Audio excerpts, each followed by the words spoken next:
ॐ सहना भवतु सहनौ भुनक्तु सह वीर्यङ्करवावहै तेजस्विनावधीतमस्तु मा विद्विषावहै।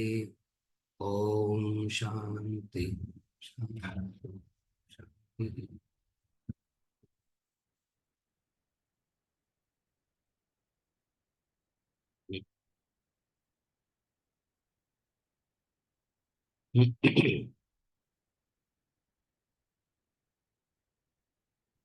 अथेति मत्वा प्रसभं यदुक्तम् हे कृष्ण हे यादव हे सखेति अजानता महिमानं तवेदं मया प्रमादात् प्रणयेन वापि यच्छावः सार्थमसत्कृतोऽसि विहारशय्यासनभोजनेषु एकोऽथवाप्यच्युत ततः समक्षम् तक्षामये त्वामहमप्रमेयम् पितासि लोकस्य चराचरस्य त्वमस्य पूज्यश्च गुरुर्गरीयान् न त्वत्समोऽस्त्यभ्यधिकः कुतोऽन्यः लोकत्रयेऽप्यप्रतिमप्रभाव तस्मात् प्रणम्य प्रणिधाय कायम् प्रसादये त्वामहमीशमीढ्यम्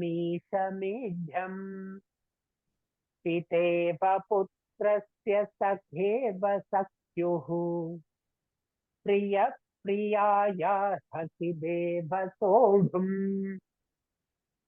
अदृष्टपूर्वं हृषितोऽस्मि दृष्ट्वा भयेन च प्रव्यथितं मनो मे तदेव मे दर्शय देवरूपम् प्रसीद देवेश जगन्निवास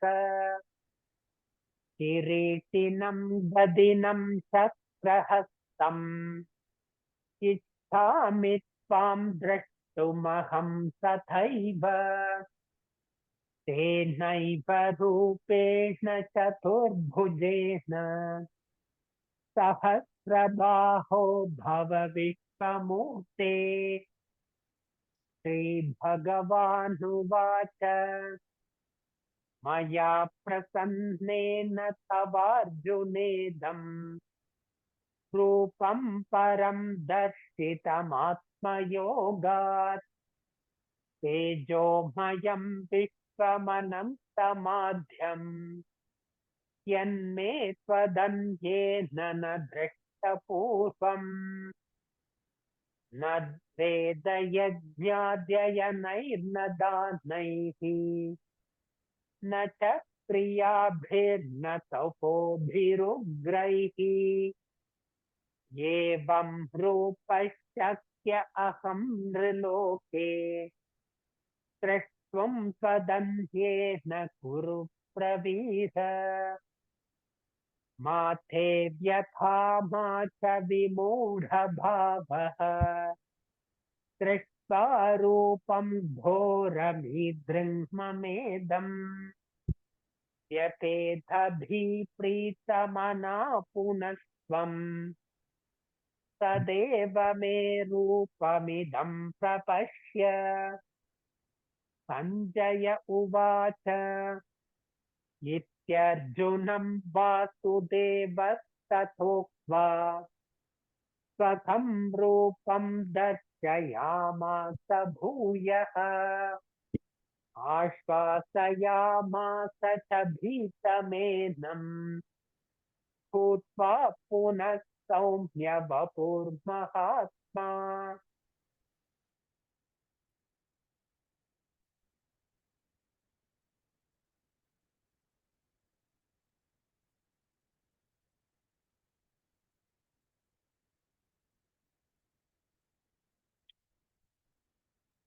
Clarifications by Amit. Or clarification, the ration lang kadayado clarification. We don't ration clarifications, is it? Anybody can ask any number of clarifications. Okay. Ration பண்ணிடுங்க எல்லாருக்கும்.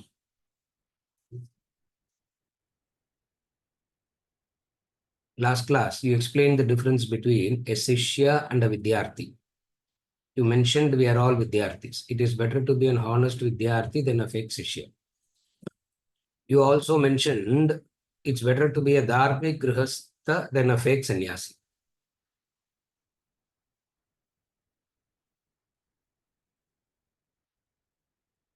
Dharmik Grihastha Guru than a fake Sannyasi Guru? I said that? I don't know. I wouldn't have said a Dharmik. I would have said better to be a Dharmik Grihastha than a fake Sannyasi. Yeah, that's what I would have said. Guru, I wouldn't have said. ஏன்னா fake குருலாம் சொல்லவே கூடாது. குருனாலே குரு தான். There is no fake guru. So, second statement, remove that. Dharmic, it is better to be a Dharmic Grihastha than to be a fake sannyasi. Okay. இப்போ clarification. All this is what I said. So what is his first clarification? ஒன்னொன்னா காமிச்சிடுவாங்க.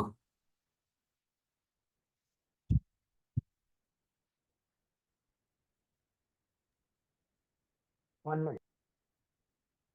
அவங்க இன்னும் அவசரம் இல்லை. அவங்க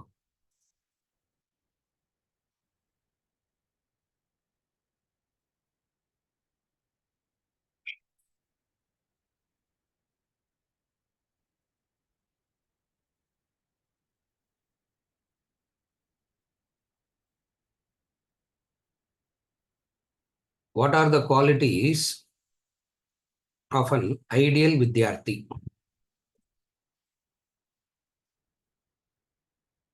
Number 2, how do you determine a true guru? What are his qualities? The choice lo விட்டுருங்க அத. Yeah, what are the leave it in choice? How do you determine a true guru? They are determined பண்றது. Who's to determine that? Number 3, what should be an ideal relationship between a true guru and a honest Vidyarthi? Correct.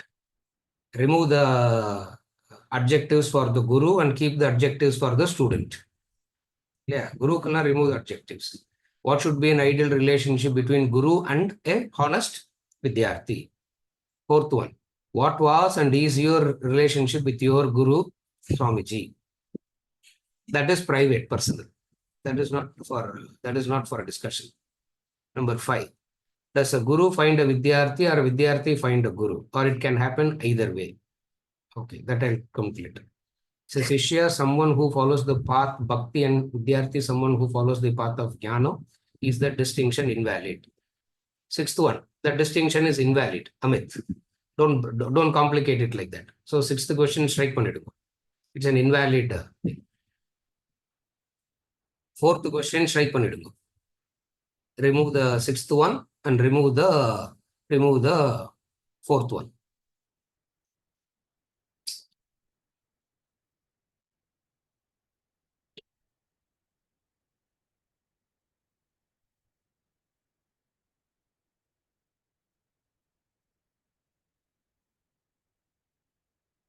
What are the qualities of an ideal Vidyarthi? First distinction between Vidyarthi and a Shishya. That's a distinction I made last week. All of us are interested in studying, learning. Doesn't make us a Shishya.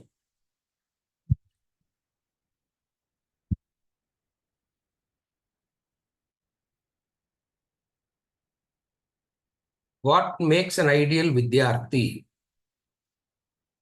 First time somebody is asking a very good question. Everybody asks about ideal Shishya. Impossible to talk about an ideal Shishya. What it is to be an ideal Vidyarthi? Correct. Ideal Vidyarthi is one who's interested in gathering information, go on asking questions, clarifying that information, and seek and gain intellectual clarity. Stop it there. Primarily important is to get an intellectual clarity on the concepts. If the intellectual clarity isn't there, you can never have a conviction. If you don't have a conviction, you can never be a Shishya. Otherwise, what happens is you will end up having a blind faith. If you are not a proper Vidyarthi, if you don't go through the method of a proper Vidyarthi, you will end up having a blind faith. A blind faith is dangerous than questioning. Questioning and not having respect is also better. Okay, blind faith. Questioning and not respecting. Questioning with respect. Are you able to understand the sequence? One is blind faith. Second is you question, but not necessarily have respect. Between the two, blind faith and questioning, even though respect isn't there, that is the first qualification of a Vidyarthi. Like in the school, when the student questions the teacher, the student need not go and fall at the feet. He just wants to understand the concept, asks the clarifications boldly, and move out. Are you able to follow? Better than that is asking questions with respect. Vidyarthi means focusing on gaining knowledge, asking questions with respect and intellectual clarity, full stop. Don't get into the dramatic thing of being a Shishya and Seva and Pranipatena, Pariprashnena and all. Don't get into the drama. Vidyarthi should not get into this drama. Why? Because the intellectual clarity must come first. If you don't have the intellectual clarity, what will happen? Some situation, some action will shake your faith.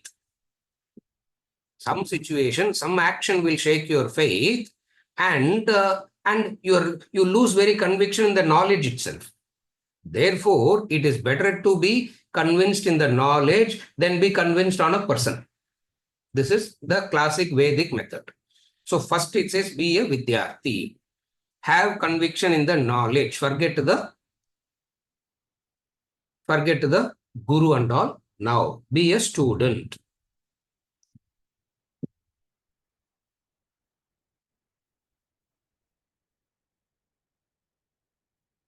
Somewhere down the line, some emotions will take over and the person believes one can become a Shishya directly, which is not possible. Because what are the qualifications of a Shishya? What are the qualifications of a Shishya? Qualification of Shishya, number one, clarity on the subject even before coming to the Guru. Please understand that. Shishya will not come to the Guru and learn. He would have learnt elsewhere and come to the Guru with clarity. So Shishya means one who has clarity on the subject already. One who has studied a lot and has clarity on the subject already is a Shishya. Now in this class, Rome, Srikanth, நம்மள என்ன பண்றோம்? Subject படிக்க தான் வந்திருக்கிறோம். We have come here only to study the subject. Because we have come here only to study the subject, we should be a Vidyarthi. That's what I said. Let us be a honest Vidyarthi again, so that very soon you can become a Shishya. Are you able to follow? Therefore, who's a Shishya? A Shishya is one who doesn't have doubts on the subject. Shishya doesn't have any conceptual doubts and all. He will not have. Clarity that person has anyway. The Shishya is one who has the clarity. And then what is the question? Then what is the question of the Shishya? The question of the Shishya is no question at all. Vidyarthi only will ask question. Shishya says merger. I want to be one with you. I want to become you. That is Shishya. Shishya will not come and ask, what is the difference between mind and intellect and conscience? I'm not able to understand. I am not able to understand what is this law of karma. Is there a thing called reincarnation really? All these, Vidyarthi level, you should have cleared all this. And then you come to this, and then having gained all this clarity, you come to then you become the Sishya. Are you able to follow? Sishya is one who's convinced about God. Vidyarthi is one who's trying to get convinced about God. Vidyarthi is one who's trying to get convinced about God. Okay, look at the Vedic culture, look at the Vedic way of teaching. Vedic way of teaching is when you are a child, the parents culturally will give you a blind faith on God. Initially, parents will only give you a blind faith in God.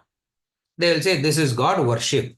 This is God, do this. This is God, don't do this. They'll only give you a blind faith. Now, you go and do all that. Why? You do that. Why? Because of your maryada to the parents, because of your obedience to the parents, because of your love and affection to the parents, because you know that they are not going to do anything that is harmful to you. All that, because of all this, you continue the worship. And then what happens? You start actually living life. The blind faith gets shaken. When you start living life, the blind faith gets shaken. Now you can't go and blame the parents for that, because they are the easiest ones to be blamed for everything. See, anything that goes wrong in this planet, there are only two people that can be blamed, isn't it? One is the parents, another is the guru. அவர் ஒழுங்கா சொல்லி கொடுக்கல sir. அவர் ஒழுங்கா சொல்லி கொடுத்திருந்தா Amit. If they had taught me rightly, I won't have this. So any problem in this planet boils down only to two souls. Who are the two? One is the level number one, parents. Parents, genetics kuda parents da, isn't it? Because even genes is also, whose fault is it your fault? Genetic problem na kuda Saumitra, whose fault it is? Fault of the parent, no, isn't it? Therefore, down the line, for all problems, the cause is only two. Who are the two? One is the father and the mother. Second one is teaching, education system is not correct, sir. Correct the parents, correct the education system, everything will become all right. Nothing is going to become all right. You know what I'm saying? So when you start living life, your blind faith gets shaken. When your blind faith gets shaken, you made a mistake. What is the mistake you made? When you started asking other questions to your parents, one question you didn't ask. When you disagreed with your parents on other things, in some of the areas, you didn't ask a question. So what do? That question you go and ask the Guru, Vidyarthi. You become a Vidyarthi. At that time, what the Guru will tell you? Okay, forget about God and all. Understand the world. What is the world made up of? Understand you. So the anatomy of the world, the anatomy of the macrocosm, the anatomy of the microcosm. Vedas has two kinds of anatomy. That's how they start with. So they'll give anatomy of the macrocosm and they will give an anatomy of the microcosm. What is the anatomy of the macrocosm? The Panchabhutas, the five elements, the combination, all that is the anatomy of the macrocosm. And then the anatomy of the microcosm. What is the anatomy of the microcosm? The jiva, the individual, the body, the mind, the intellect, all that it goes step by step by step. It carries right through. You are a Vidyarthi. Having learnt all this, having understood all this, having lived a grihastha, from a Vidyarthi, you should become a grihastha. That's the sequence of life, Amit. From a Vidyarthi, you should become a grihastha, where what all you have studied there, you will experiment and see whether it works or not. That's why grihastha ashrama is a very important ashrama to check whether does unselfishness really work. Can you be unselfish with one human being on this planet? When you can't be unselfish with one human being on this planet, how can you be unselfish to the entire creation? Oh no, sir, it is very easy to be unselfish with the entire creation except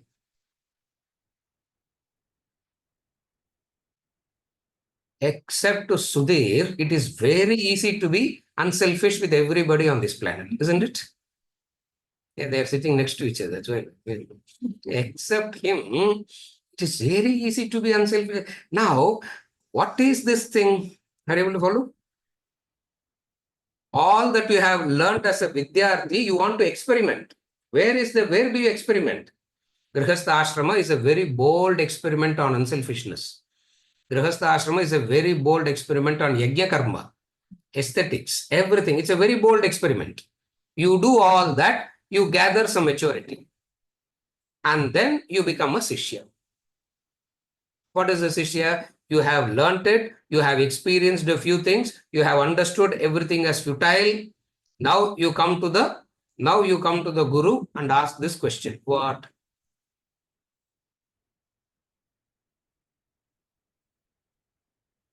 Is the highest known to anybody truly, or is it only words? Is there a thing called Brahman really, or is Brahman only a word? Is there a thing called God, or is God only a word or some human being's creation, some human mind's creation? You follow the distinction? The maturity of the Sishya? At that stage, you become a Sishya. Therefore, what do you do? What is the sequence? You become a Vidyarthi, you become a student, and then having learnt it, you go and boldly experiment with it in the Grihastha, mature there, and then become a Sishya. This is the sequence. Mostly what happens is, whenever we talk about the great Sishyas, we don't see them having done any of these things. When we see when we speak about a Nachiketas, or when we talk about a Satyakama, or when we talk about a Ramana Maharshi, we didn't see them doing all this. Or even Adi Shankaracharya. When we talk about Adi Shankaracharya, now that 4 or 5 characters that we talk about, since they have not done any of these things and we miss the 98%. Who's the 98% that we miss? Shaunaka we miss. Janaka we miss. Yajnavalkya we miss. Maitreyi we missed. Or even Arjuna himself is missed completely. Krishna is missed. Why? Because Sishya is taken as Nachiketa's model of Sishya. Yeah. For the vast majority of human beings, Nachiketa's model of Sishya versus there are 3 models of Sishya. Make a note. Arjuna types 1. Nachiketas types 1. Third model, Maitreyi, Shaunaka types. There are 3 types of Sishyas. One is, first one. First yarpa sonna? Arjuna type. Which is கேட்னே சொல்லு கரெக்டா. First என்ன சொன்னா அதுக்கு தான் உன்னை வச்சிருக்கிறேன் கிளாஸ்ல இல்லையா? He is there only to repeat, no, just to I keep for the slow, I keep missing the flow. First என்ன சொன்னா Arjuna type. Second model is Nachiketa's model. The third model is Maitreyi, Janaka, Yajnavalkya types. Shaunaka types. You follow? Predominantly, naturally, vast majority of the human beings belongs to the Arjuna type and can easily mature into the Yajnavalkya Maitreyi types. From Arjuna type, you can develop into a Yajnavalkya type. From Arjuna type, you will be a Vidyarthi. When you become a Maitreyi type, you become a Sishya. This is the difference between Vidyarthi and a Sishya. To put it in one sentence, Vidyarthi lacks conceptual clarity. Sishya has conceptual clarity. Vidyarthi is one who is interested in accumulating knowledge, gaining knowledge, gathering knowledge. Sishya has done with that games. Shishya has done with the games of collecting words. Vidyarthi is in the entertainment of gathering words and collecting words. Shishya has finished with that game. Are you able to follow the difference? One who is starting the game, the other who has finished the game. He is no more interested in collecting words. He is no more interested in these concepts. He is no more interested in all that. What is his interest? Having gotten a conviction through that, except Brahman, nothing else. Except Brahman, the reality, nothing else matters. Now, who can talk about Brahman? The Brahmavid, the one who knows Brahman alone. To that knower of Brahman, you go and prostrate and say,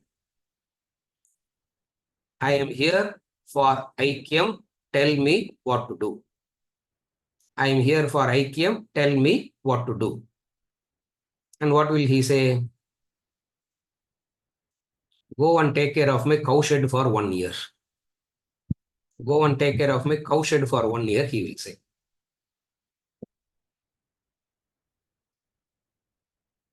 That's why to Vidyarthis, all these stunts cannot be done to Vidyarthis. Vidyarthis will say, okay, sir, I'll find another guru and they will go. Yeah, because they will say, no, sorry, there are so many gurus, I will go to another guru, they will go. Yeah. Shishya stays.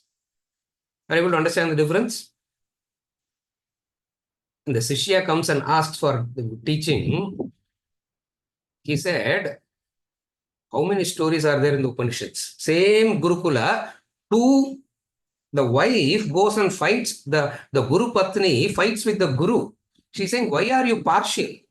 Why are you being so partial to this Gautama? Why are you being so partial to this boy? When you are teaching everybody, why aren't you teaching this boy? Because this boy came and asked for Brahma Vidya. Guru said, clean my house, clean my cowshed, take care of, do all housekeeping work. No teaching is done. Why if Guru Patni goes and fights? Why are you being partial? He says, you don't understand this. You don't understand this game. Stay quiet. Another example. The boy comes and asks, I want to study Brahma Vidya. He gives them a pair. What is a pair? Cow and bull and cow, male and female. He gives them a pair, bull and a cow, and says, attend to them. Once they become 1,000, come back to me. Now, when will the two become 1,000? He took that. He went, attended, made everything into that. The number exceeded 1,000. The cow told him, now that we have exceeded 1,000, let's go back. Let's go back, because we also want to know what he is going to teach you.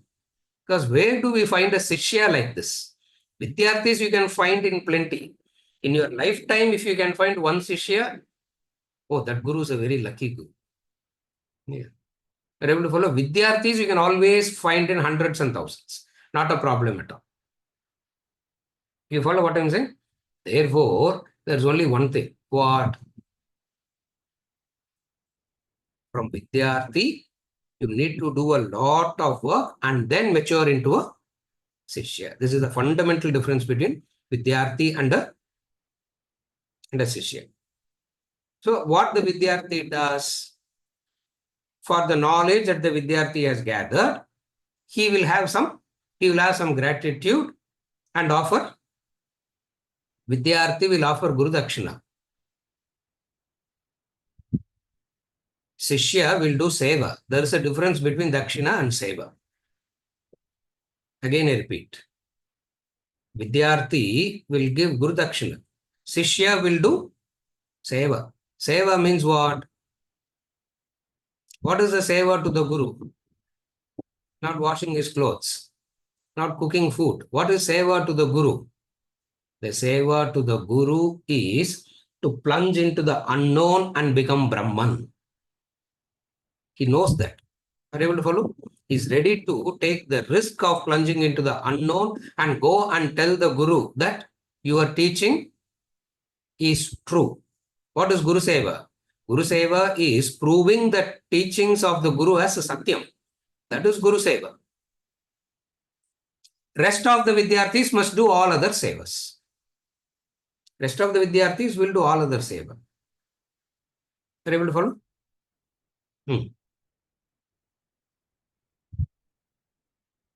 Do you have anything? 1 second. Yes.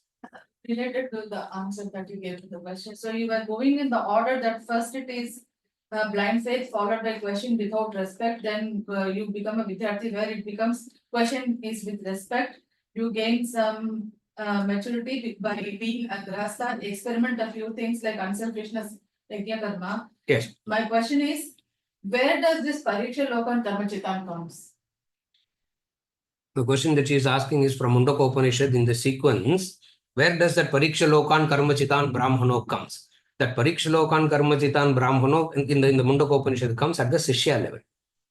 Because he has lived the Grihastha life, experimented everything and found everything no more interesting.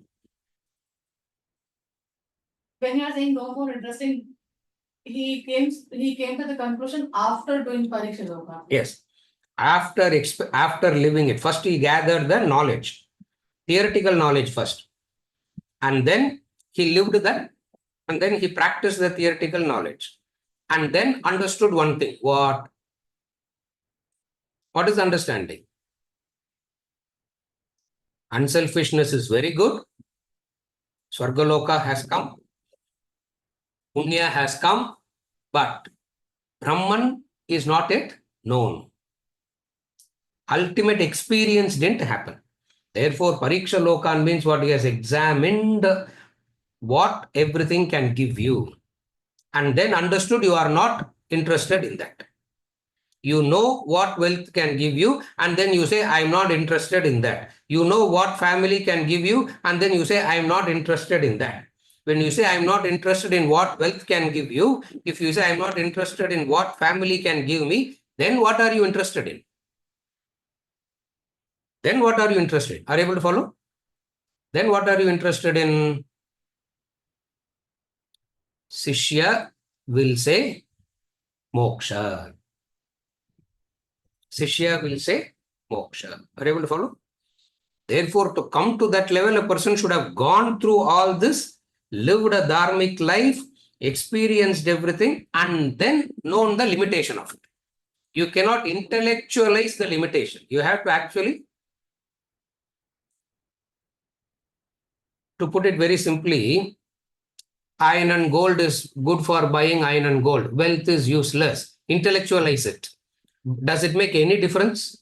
At the end of the day, wealth becomes, at the end of the day, how much ever I talk, wealth is essential, full stop. Now, what do we do now? Are you able to follow? Now, what is pariksha that I can do here? Nothing I can do.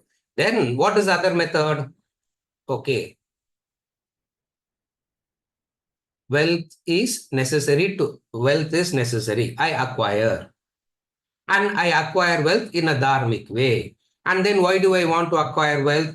Whatever wealth can acquire, I acquire all that literally, not intellectualize, not in the head. I actually go on acquiring everything.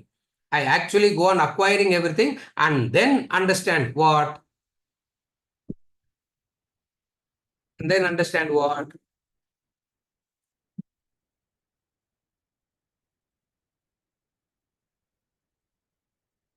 What will you understand at this point of time? It is not giving me permanency.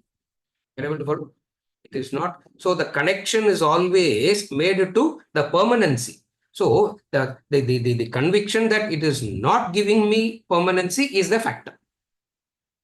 So from Vidyarthi, you slowly become a Shishya. Are you able to follow the sequence?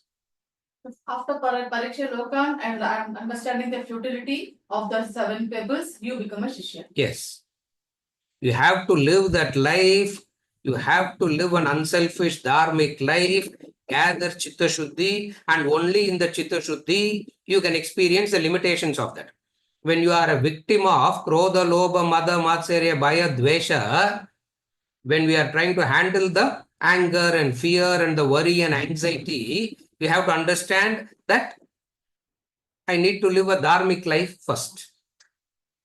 When I am a victim of anger, jealousy, greed, fear, etc., I need to go back to dharmic life first. I cannot become a Sishya. Sishya is one who's already mastered dharmic life. And he's very comfortable. That's why I always say Sishya is a very joyful, blissful, comfortable person in relation to the world. His only agitation is God. That's all. His only agitation is what?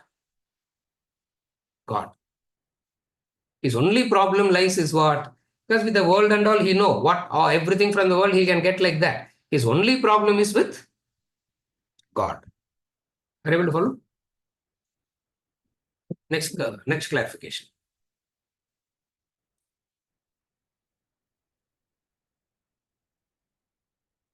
How do you determine a guru?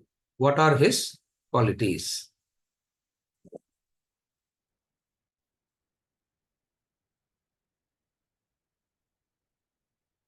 Determining the guru and determining God is one and the same, Amit. Because guru, God is one and the same. If you can know Guru, you will know God. If you know God, you know Guru. Therefore, how do you determine the Guru? At a Vidyarthi level, whoever is able to clarify your doubts becomes your Guru. Are you able to follow? At a Vidyarthi level, whoever is able to clarify your doubts, whoever is able to expand the knowledge, whoever is able to elaborate the knowledge, whoever is able to guide you in your anger, fear, etc., that becomes your guru. Are you able to follow? At the Vidyarthi level. At the Sishya level, you do not worry about whether the person has known the scriptures or not, whether the person knows how to answer a question or not, you are not worried. All that you want is what?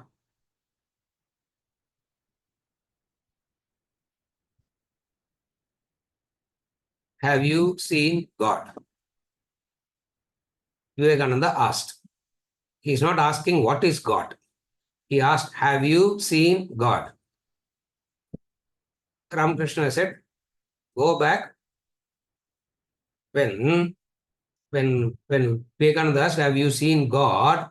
Ramakrishna turned back and asked, how much loans do your family have? You know that? He said, how much loans does your family have? He said, X amount of loan. Finish all that and come back and ask this question about God. You want to know about God? He asked. Look at that. That's the Guru. So, what is a Sishya? Vivekananda went, worked, finished all that, and came back again.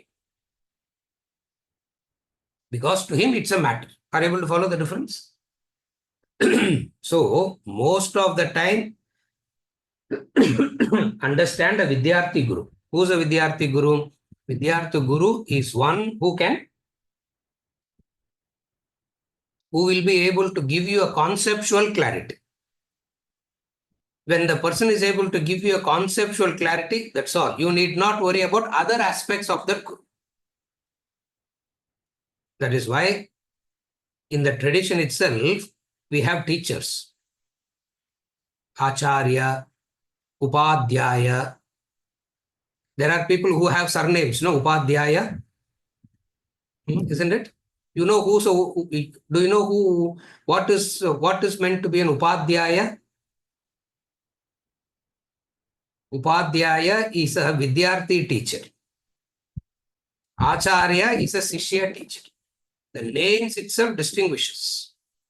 Acharya is a Sishya. Upadhyaya, Upadhyaya. Upadhyaya means Adhyapaka. Adhyaya is the teacher. Adhyapaka. Upadhyaya means secondary teacher. Secondary teacher means Vidyarthi is only good teacher. Why? Because he himself doesn't know fully.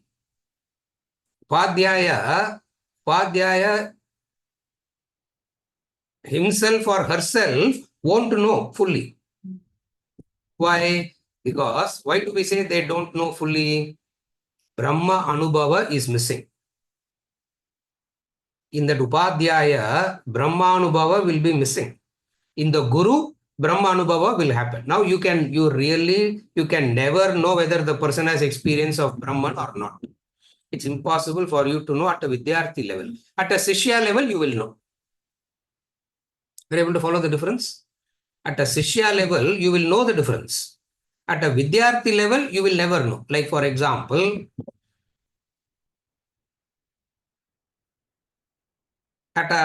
when you are highly qualified, you know who can teach rightly, who is misguiding.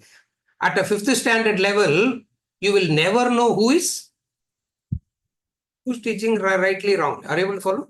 Therefore, for Vidyarthi, Padhyaya, for Sishya, Brahmavit. That's why I keep saying, most of the times, world doesn't need enlightened masters' teachings and all. A few enlightened masters is enough because demand and supply, no. Few enlightened masters is enough because 1 or 2 sishyas alone are going to happen. But students will be a lot. Therefore, Vidyarthis are lot. Therefore, Upadhyayas have to be more.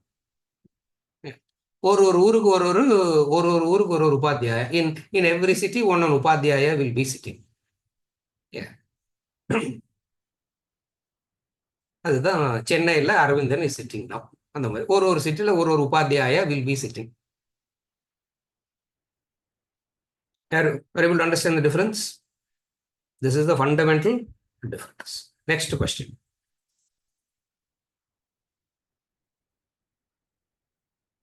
What should an ideal relationship be between a guru and a honest vidyarthi? Honest vidyarthi will nag upadhyaya with questions, irritating. The more list 6 questions, 8 questions, ஒரே clarification இல்லை. அதுதான் honest vidyarthi. Upadhyaya, I will get very irritated. That's why I'll say eliminate all the questions. So who's an honest vidyarthi? Honest vidyarthi is one who just have to keep probing and probing and probing.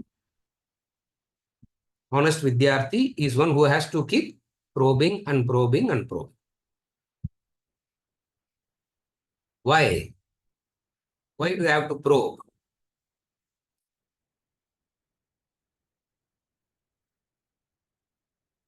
More probing, better clarity on the knowledge. That's why.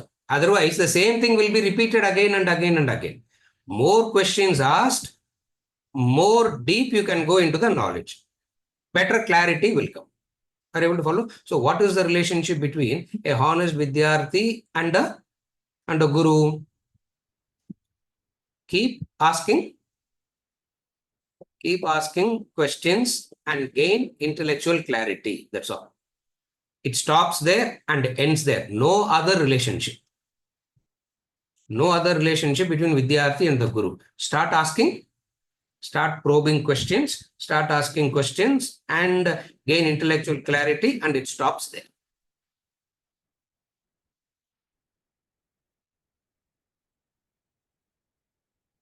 It's very important.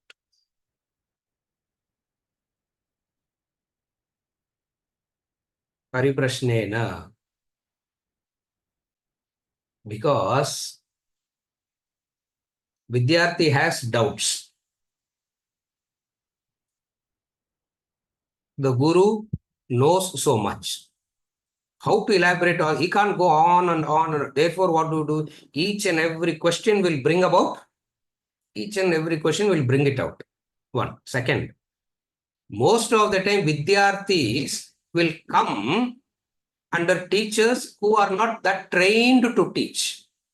Vidyarthis will come under teachers who are not that trained to teach. Therefore, in order to extract the message from the teacher, you have to ask questions. Are you able to follow? Amit, second category. Are you able to follow? Most of vidyarthis will come under gurus who will know the subject, but won't have the swabhava of teaching and all. Therefore, you need to keep asking questions and questions and questions and draw it out. How did it happen? I learned it from this Acharya long back. There was a guy who is an expert in making chariots. Those temple chariots? It's a science by itself. There is a person who knows it. So what he did, he kept him in the center, 10 fellows in front. I said, all the 10 fellows keep asking him questions and they all recorded it. Because you go and ask him how to make a chariot. He will say, bring this, bring this, bring this, put it together, chariot is made. It's like asking my mother how to make sambar. She will say, put this, sambar is done. Now I go there, nothing is happening. Isn't it? Now, how to do that now? How to extract the knowledge? Are you able to follow? How to extract the knowledge from that person now? You ask questions. That's how you gain knowledge. That's why honest Vidyarthi should ask. So what those 10 people did, 5 days, morning till night, morning till night, morning till night. And then an entire book is made after that. From that 5 days of teaching, an entire book on making, how to make a temple chariot. Otherwise, he will know, but he will not know how to teach. Therefore, honest Vidyarthi must pull the knowledge out. And how will you pull the knowledge out? By questions. Sometimes relevant questions, sometimes irrelevant questions. Doesn't matter. Ask questions. It will be okay. Are you able to follow? So the only relationship between Vidyarthi and the Guru should be what? Extract the knowledge. It's the Vidyarthi's responsibilities to pull out. It is the Vidyarthi's responsibility to pull out. Are you able to follow? Why can't the Guru teach? They cannot. Because knowing itself is very difficult. Retaining the knowing is far more difficult. And teaching what you have known without confusing the other is. Teaching without confusing is very difficult. You know that? Most of the time we teach, and at the end of the teaching there will be utter chaos, utter confusion. So to teach without confusion is not easy. Therefore, what it requires, the student must extract. Are you able to follow? That is the connection between Vidyarthi and the Guru. Under the same Guru, there may be a Vidyarthi and there may be a Sishya. We don't know that. Again, under the same Guru, there may be a Vidyarthi and there may be a Sishya under the same Guru. That distinction, Guru decides and he says, you ask questions. To another fellow, he will say, don't ask any questions. To some, he will say, ask question. To some, he will say, don't ask any question. Any question asked, chased out. Isn't it? Why this? The Guru knows. That's why determining the Guru is determining God. The methodologies of the Guru is far more complicated than God. Is not that complicated. Guru is that much more complicated because it's too incomprehensible in that sense. I'm saying complicated, not in the sense of complication, complicated in the sense of incomprehensibility. Are you able to follow? Next one.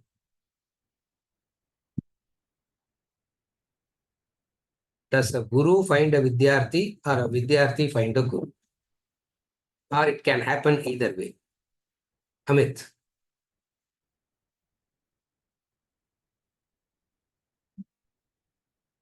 Very good. You came on camera also.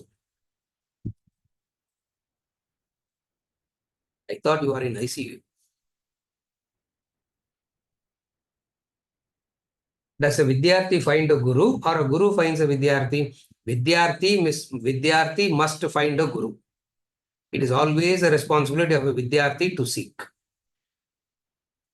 In the highest level of category, the guru will come and knock at the door. Are you able to follow? In the highest category of Shishya, only the guru will come and knock at the door. At the Vidyarthi level, knowledge has to be sought. Knowledge has to be sought at the Vidyarthi level. At the Shishya level, you don't have to worry. He will come and knock at your door, isn't it? There are so many cases like that. It happens. You just see something, you know. No, you just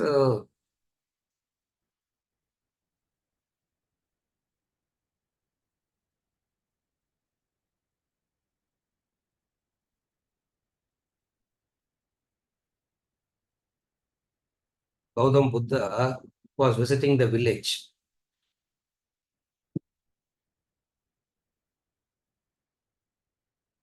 The 15-year-old girl asked him, "Why did you come so late?"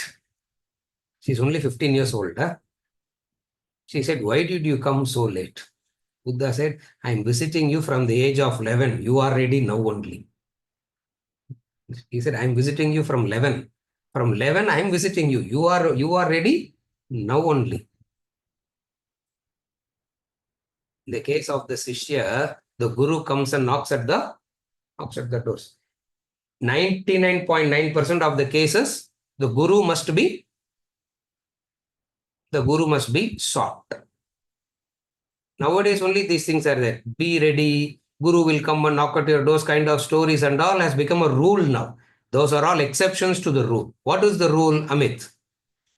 See, nowadays, the exceptions are being made into the rule nowadays. What is the proper rule? You must seek the Guru is the proper method.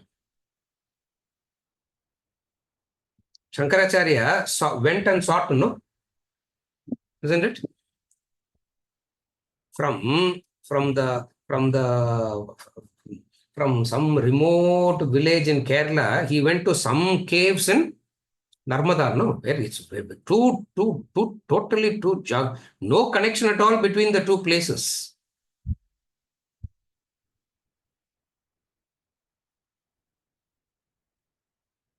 He went there, Adi Shankara went there. His guru asked him, "Who are you?" Yeah, who are you? That's a very beautiful way of assessing the student. Who are you? Ram Subramaniam. Who are you? I'm Rama Subramaniam. The guru knows. Okay. Who are you? I'm a lawyer. Okay. Who are you? I'm a chartered accountant. Who are you? I am this. Guru gives answer. Who are you? He asked. Chidananda Rupaha Shivoham. Shivoham. Chidananda Rupaha Shivoham. Shivoham. I have studied all that, but that word has not taught me Shivoham. I have come to you to know that. Are you able to understand the difference?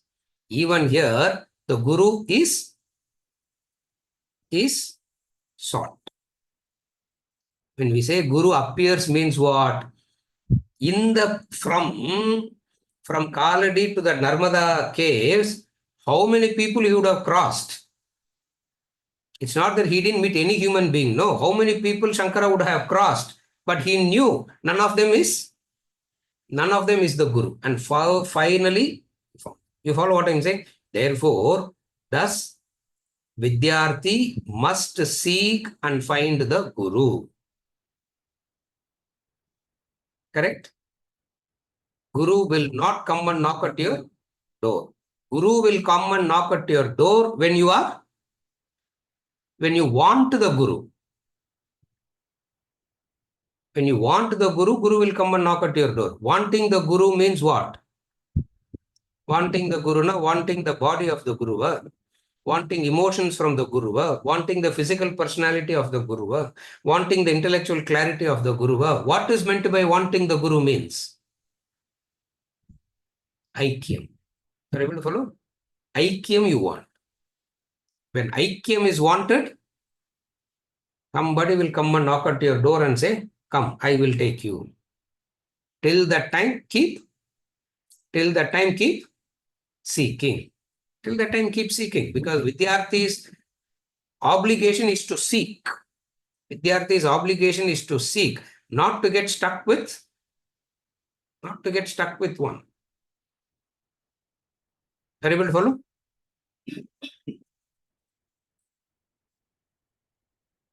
எல்லாம் முடிஞ்சுதா? All clarifications over? Amit எல்லாம் pan பண்ணிட்டோம் உங்க கிளாஸ்ல இருந்து. We don't want him in this.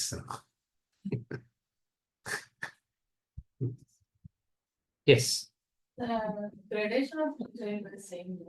Gradations? Of the teachers. Yes. The Adhyapaka, Upadhyaya, Acharya. Can you explain again? Yeah. Please. The gradations of the teachers now. Yeah. And then corresponding. Yeah. Chart போட்டு கொடுக்க சொல்றாங்க. Corresponding guru and corresponding chart. இல்லையா?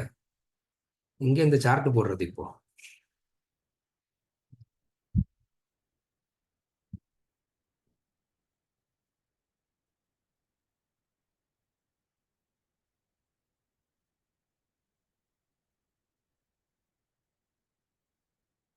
There are levels of guru depending upon the levels of your seeking.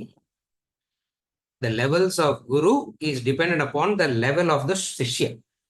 There is a pre-KG teacher, there is a post-graduation teacher, there is a PhD teacher, there is a teacher who's teaching PhD also, isn't it? So the gradations of teachers exist because of the gradations of because of the different levels of the student exist.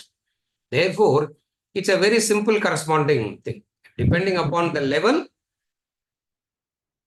the teacher will appear. Are you able to follow? Depending on the level, you will know what to extract from the teacher.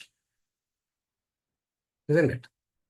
Like, for example, even in music, the elementaries of music will not be taught by the accomplished musician, the father or mother at home. They will send it to somebody, learn the basics and come. Learn the basics and come, and then once you get some clarity there, you come and sit here. From here, it can be taken to the next level. So, education system is like the relay race. One guru will take you and leave it to the other guru, and that guru will take and leave it to the next guru. Are you able to follow? It's a beautiful system. All systems, it's not only Vedic teaching. I'm not talking about only Vedic teaching. Even the modern day school teaching is also a relay teaching only. Literally, as it were, the 5th standard teacher will lift me and leave it to the 6th. The 6th will lift me and leave it to the 7th. No? That's how teaching happens. That's how the methodology of teaching is that. There can't be a single teacher from A to Z. The same teacher can teach you ABCD. The same teacher can teach you alphabets. The same teacher can teach you... No, it cannot. Are you able to follow? There's no need to be like that. Therefore, depending on the level, the guru will appear.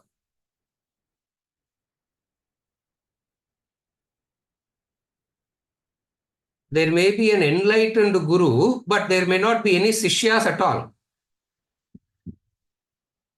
Like Ramana said beautifully, you will come to me and you will not know what to ask, he said. You will come to an enlightened master and you will not know what to ask. There may be an enlightened master and full of vidyarthis around. That is possible also.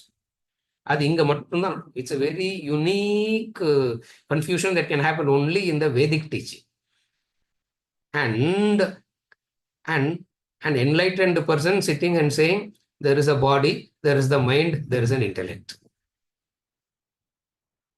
That kind of a teaching can happen only in a weird situation like this. Are you able to follow? But again, it's not of much help. Why? Because that's not what we are seeking. Are you able to follow? That's not what we are seeking. We go to an enlightened master. Ramana said it very beautifully. You will come to a wise man and you will not know what to. You will come to a wise person and you will not know what to ask. Isn't it? When you go to an enlightened person, what you should ask?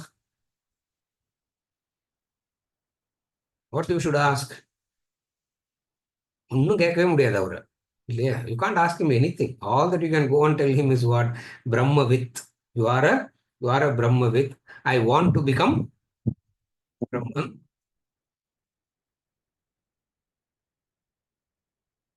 To an enlightened master, Vidyarthi and Sishya.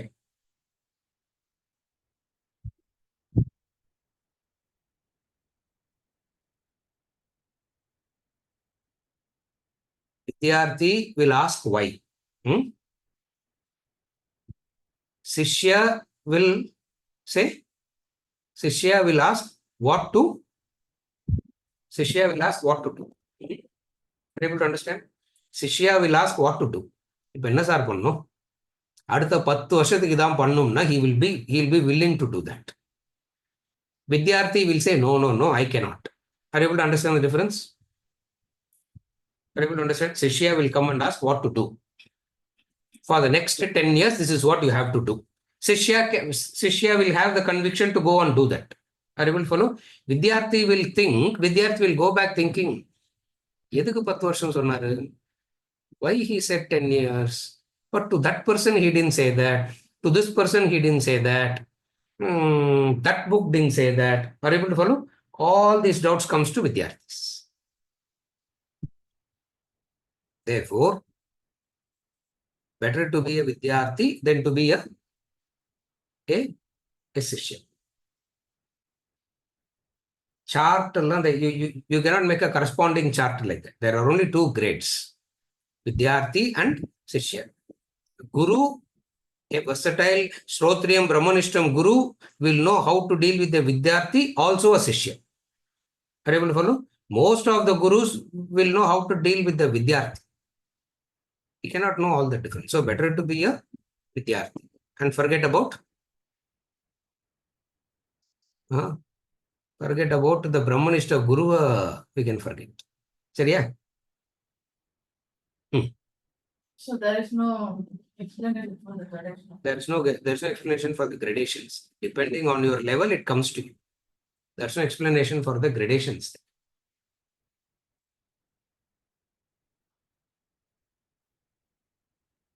Seriya? Is it over?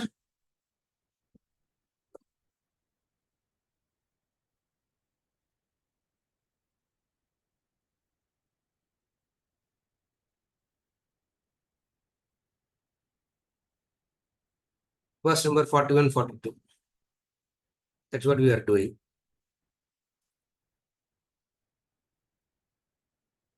How Arjuna should have addressed the Lord and how Arjuna should have addressed God and how he was addressing all along.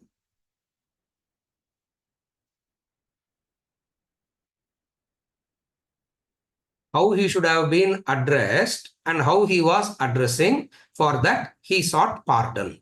That's what we studied, isn't it? For that, he said, forgive me. Forgive me. Why forgive me? Because I was ignorant of your true nature. Shaka, friend.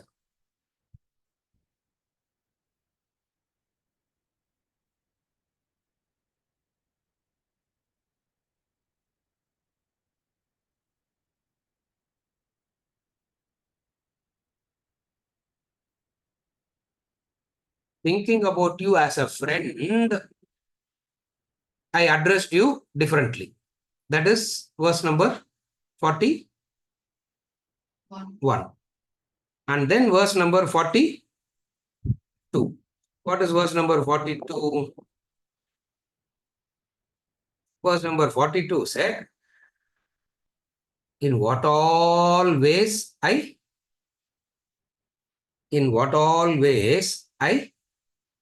misunderstood.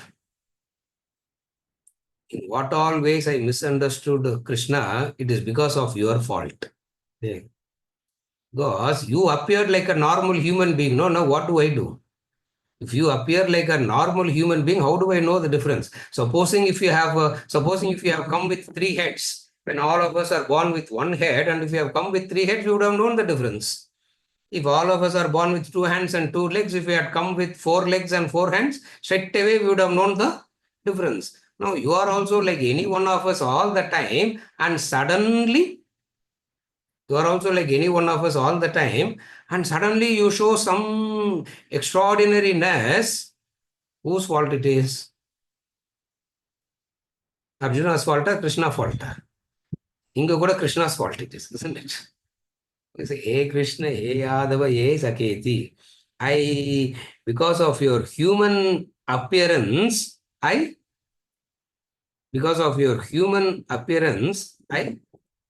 misunderstood you because of pramadat. Pramadat.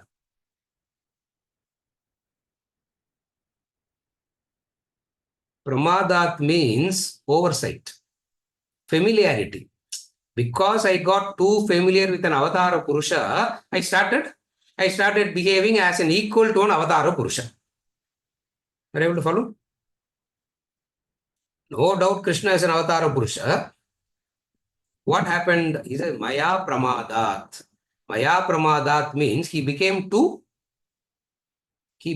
familiar. Now, when you get too familiar, inadvertently, you will overlook a few things. For that, inadvertently, you overlooked a few things. He felt inadvertently, he overlooked a few things. He said what? And all that. And then he's saying, now I'm saying, I'm sorry. I should not have said that about you. I should not have done all this about you.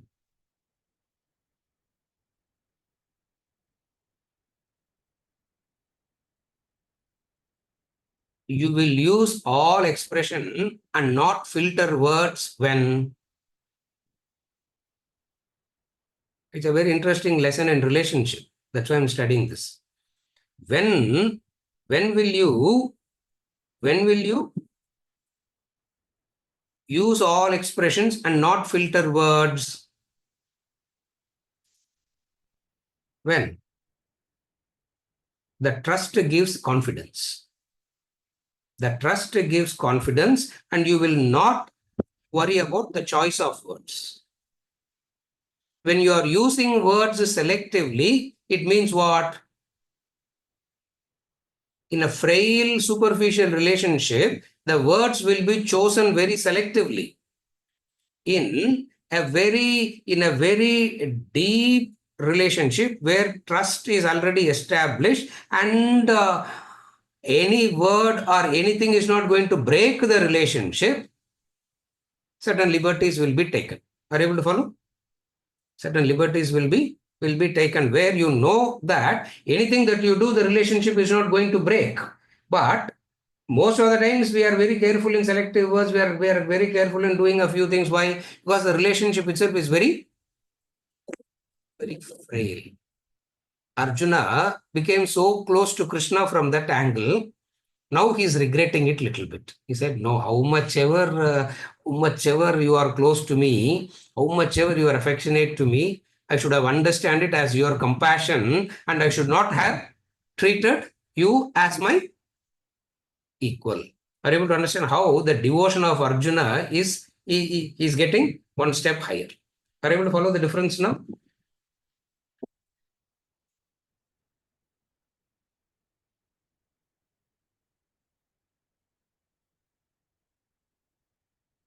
Pranamya.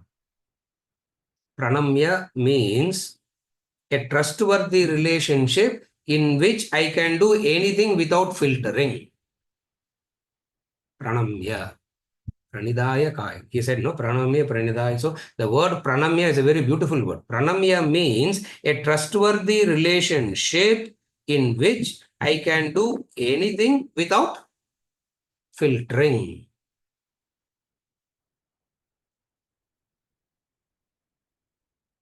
You have to be very careful in expressing this kind, no? You have to be, otherwise it will be Otherwise, it will be abused. That's all. You follow? Straight away, you go and show closeness to somebody, it will be abused. No. Because relationship doesn't develop like that. It takes a long time. It takes a very long time to bring all these things.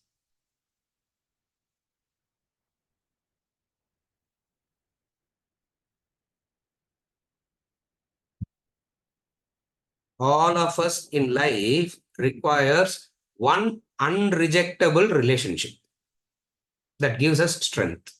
Again, all of us in our life needs one relationship. Somebody is required. One person is required. Minimum, maximum. You don't need 2, 3 like that and all. It's a luxury. One day luxury, 2, 3 and all is greedy. Even if you get one person like that, it's a luxury. What is a luxury? One unrejectable relationship. What is that one unrejectable relationship means?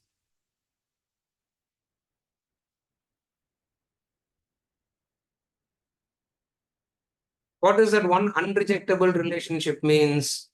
An unrejectable relationship where you can do anything, say anything, do anything without filtering, and you are so confident and you are so secure. So secure, so confident. About what? So secure, so confident that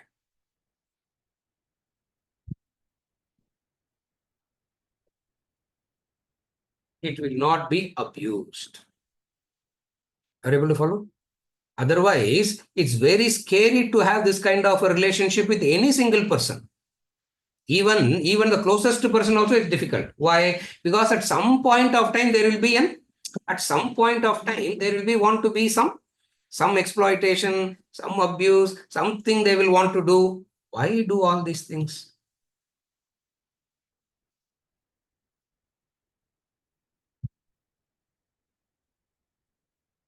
Very difficult to share your thoughts with anybody, isn't it? Very difficult to share your thoughts with anybody. Why it is difficult to share your thoughts with anybody? Because chances of it not being understood rightly. Don't blame anybody for that. You are also like that. Can anybody share anything with you confidently, and will you not judge them on that? Demonstrably, if you are like that, that kind of person only will come to you. Are you able to follow? So when we say others are like that, don't think we are talking about the others. That is what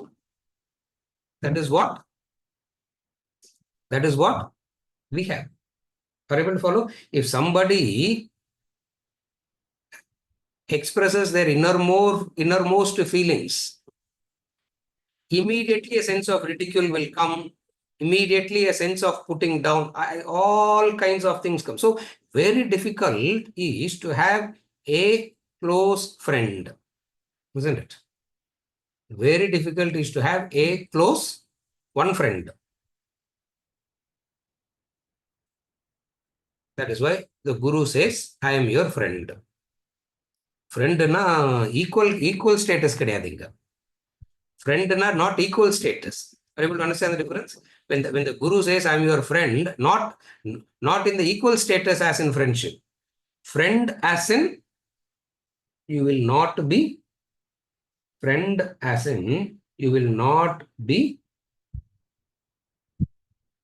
judged. Friend as in you will not be judged. That is why that which we can't share with the closest family person, we can share with the friend. No? What is the difference? That's why we say we need a friend like that. Everybody needs a friend like that. Now, since we don't get human beings like that, what the great masters did, gave God a human form like a deity and placed in front and said, start sharing everything with that God. That's how it came into picture. Are you able to follow? Because we need it. Now, where do we go and find a person like that? Where is the person like that? Therefore, what they did?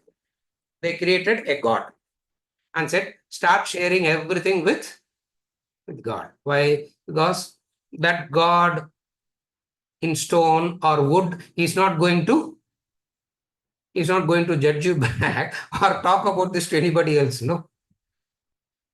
Are you able to follow? Arjuna says, Krishna, how great you are that you gave me this, and how careless I was. Are you able to understand the difference? Krishna gave him, Krishna gave him that, Krishna gave him that comfort, or all enlightened masters give that comfort. Arjuna feels bad now. What is Arjuna feeling bad now? I should not have been, I should not have done that. I shouldn't have been that careless. I shouldn't have been that careless. Therefore, I am sorry. He is not afraid. Please understand that. He is not afraid that Krishna is going to punish him. He is not afraid that Krishna are going to whip him. He feels ashamed about his own ignorance. He feels ashamed about his own, he feels ashamed about his own ignorance and saying, I am sorry, forgive me. Very important understanding of devotion. Very important and a very important element in the discussion of devotion.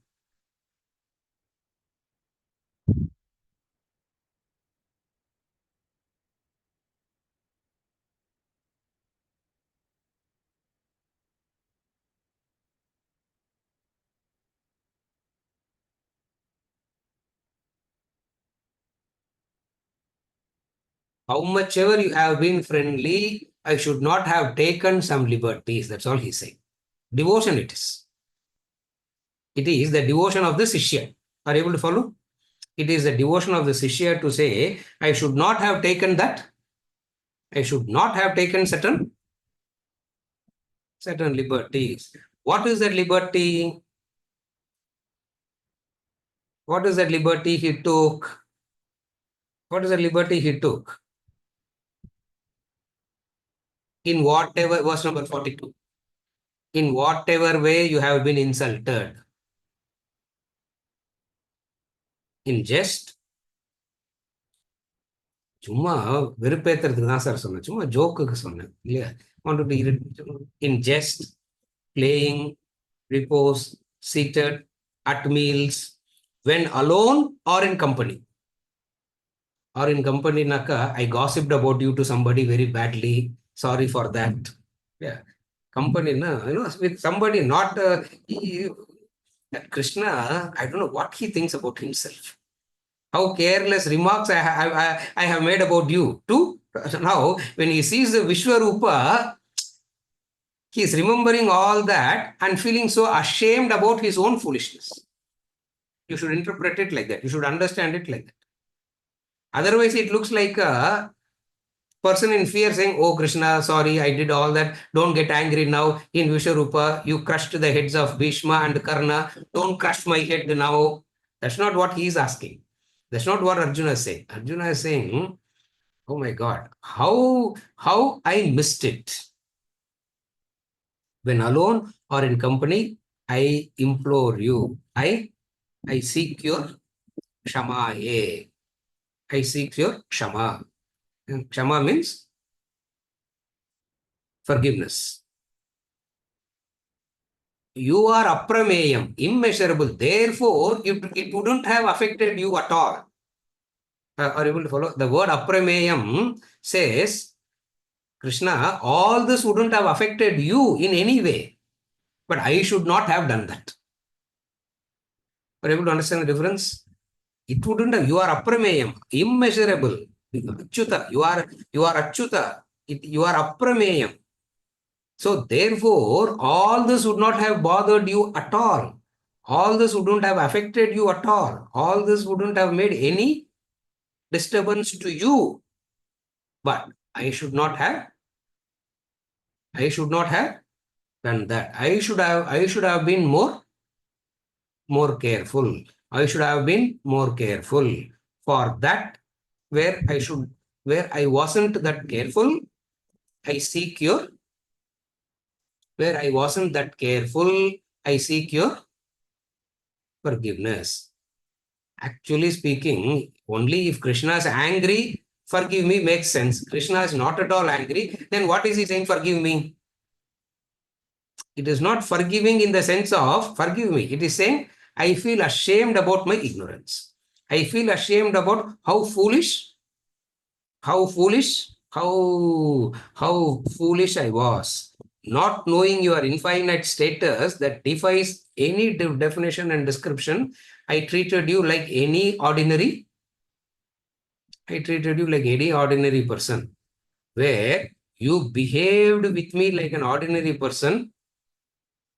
How I should have behaved? How I should have behaved? I should have behaved differently. What?